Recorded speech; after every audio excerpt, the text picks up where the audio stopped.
Gente boa e bonita, boa noite, boa tarde ou bom dia. Vamos continuar com nossas aulas de Sociologia Política. Vamos para a segunda rodada de aulas. O tema central nosso é Democracia e Cidadania e vamos dividi-lo em 5 vídeos.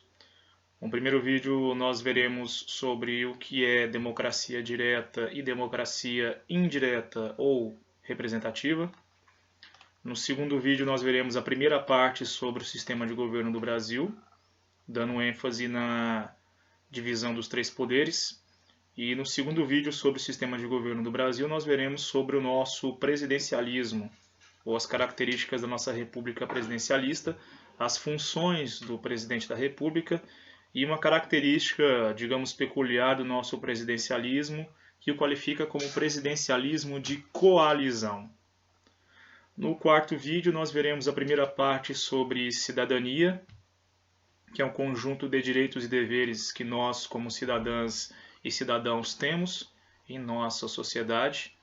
Veremos a tipologia formulada pelo sociólogo britânico Thomas Marshall.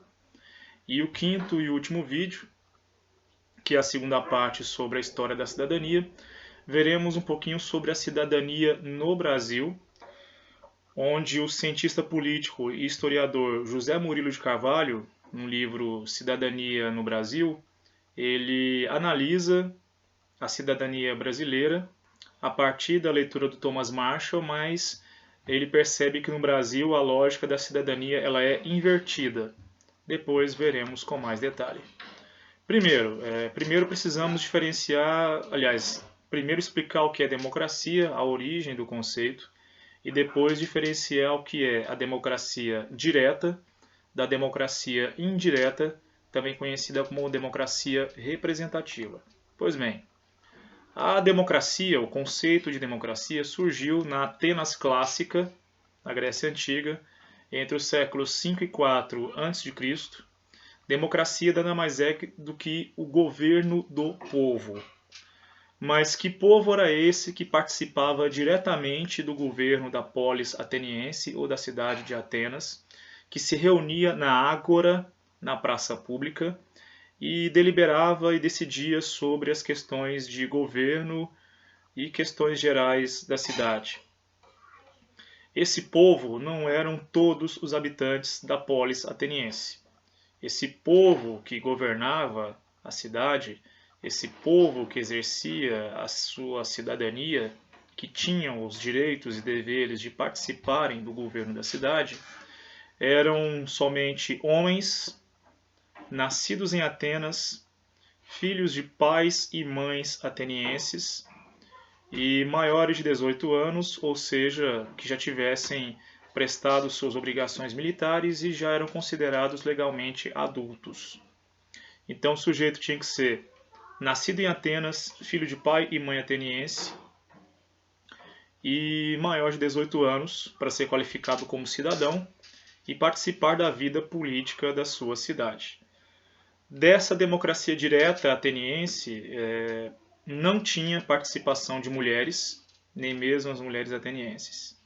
Os estrangeiros também não tinham nenhum direito político, e muito menos os escravos, que eram a mão de obra principal da polis ateniense. Então a cidadania era apenas de um grupo específico, homens nascidos em Atenas, filhos de pais e mães atenienses, maiores de 18 anos. Eram eles que iam até a praça pública, a ágora, e lá deliberavam, decidiam e tomavam decisões sobre as questões da polis ateniense, ou da cidade de Atenas. Mulheres, mesmo que atenienses, estrangeiros e escravos, estavam excluídos da participação política, ou seja, não tinham o direito à cidadania. Temos também a democracia indireta ou participativa. Os iluministas, também chamados de neoclássicos no século XVIII, nas artes, na literatura e também na filosofia, eles resgataram as obras dos antigos clássicos. E buscaram, a partir da leitura dos clássicos, pensar os problemas de sua época, ou seja, a Europa do século XVIII que estava já vivenciando os os primeiros efeitos da Revolução Industrial, do crescimento urbano e todas as consequências que isso traz. Daí, esses autores iluministas, eles resgataram o conceito de democracia, mas formularam um conceito de democracia que nós chamamos de democracia indireta ou democracia representativa. Primeiro, eles propunham, como por exemplo Montesquieu, um filósofo francês, a divisão dos poderes políticos. Os poderes políticos não deveriam mais ser concentrados na mão de apenas um governante, como acontecia com os reis absolutistas na Europa, desde o século XIV e XV até o século XVIII, início do XIX. O poder político devia ser dividido em 3 esferas ou 3 partes. Um poder executivo, coordenado pelo governante, auxiliado por ministros. No caso, poderia ser o rei ou um presidente da república. O poder legislativo, representado pelos representantes do parlamento ou do congresso, sejam deputados federais ou senadores. E o terceiro poder, o poder judiciário, onde os juízes, pessoas técnicas na área jurídica, exerceriam a função de cobrança ou execução das leis.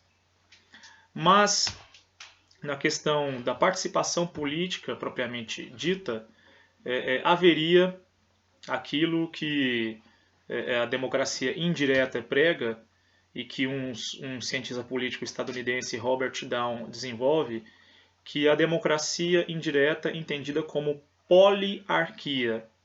Poliarquia seria o governo dos muitos, ou governo dos vários. Quem seriam esses vários?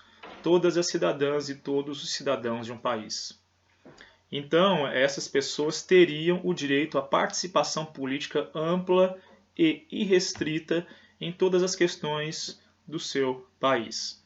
Mas essas pessoas não participariam diretamente das questões de governo, como acontecia na democracia ateniense, porque sociedades modernas, muito maiores em habitantes e muito mais complexas, segundo os autores da área da política, seria inviável ou muitíssimo difícil tentar conciliar tantos interesses diferentes. Daí, criou-se a ideia da representação política, onde nós, cidadãs e cidadãos, votamos em políticos, no caso governantes e parlamentares, e esses governantes e parlamentares são os responsáveis por organizar a estrutura administrativa do Estado, governando o Estado e também aprovando as leis necessárias para o bom funcionamento desse Estado e o Congresso ou Parlamento fiscalizando as ações de governo.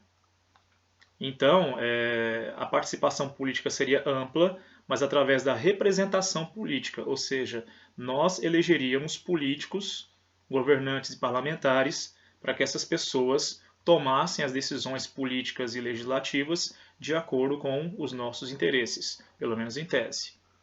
Essa democracia representativa, ou a poliarquia, de acordo com o cientista político estadunidense Robert Down, ela tem pelo menos 6 elementos básicos. Primeiro, os políticos, sejam governantes ou parlamentares, eles são responsáveis pelas decisões governamentais.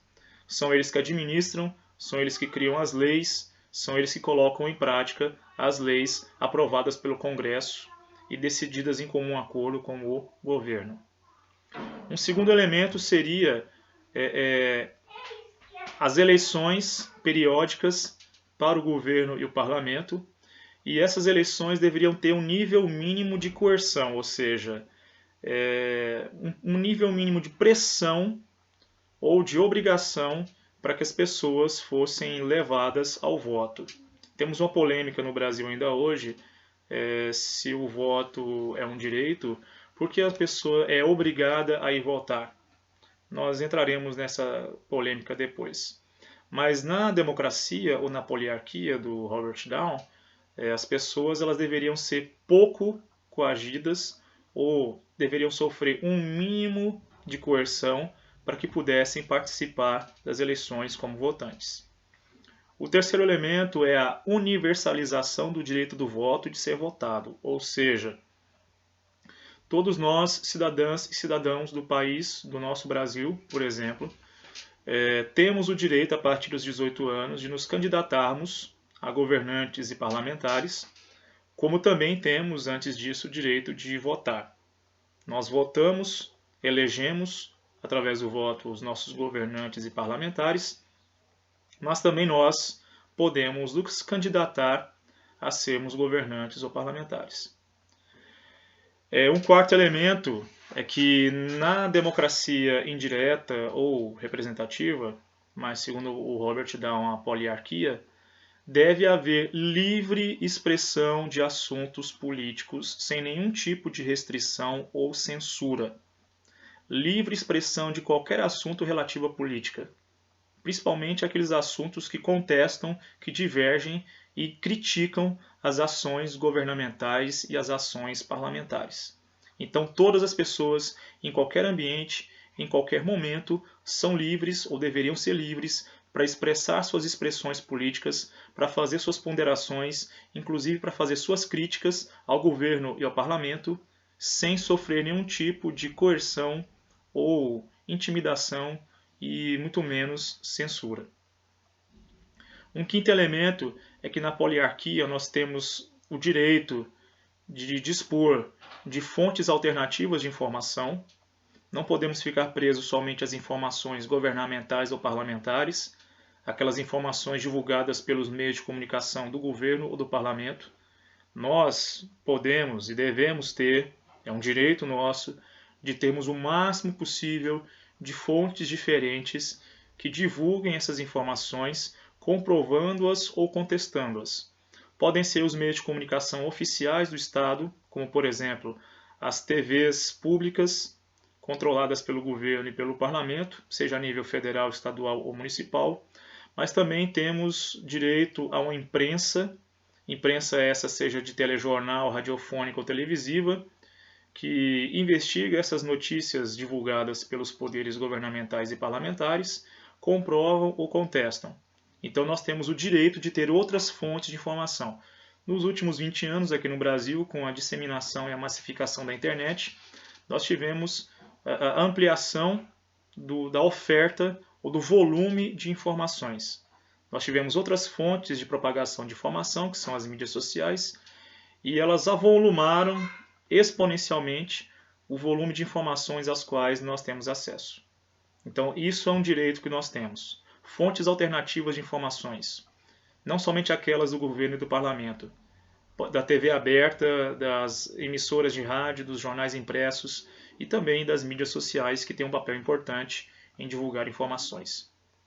E o sexto e último elemento da democracia representativa ou da poliarquia é o livre direito de associação e de formação de partidos políticos que podem apoiar o governo, podem ser oposição ou contra o governo. Então, qualquer um de nós pode fazer um grupo, uma associação de moradores, um sindicato, uma organização patronal e até mesmo um partido político, que é a forma oficial que nós temos de participar diretamente das questões de governo e das questões legislativas ou parlamentares. Pois bem, esse é o primeiro vídeo do tema Democracia e Cidadania. No próximo veremos a primeira parte sobre sistema de governo no Brasil. Até mais.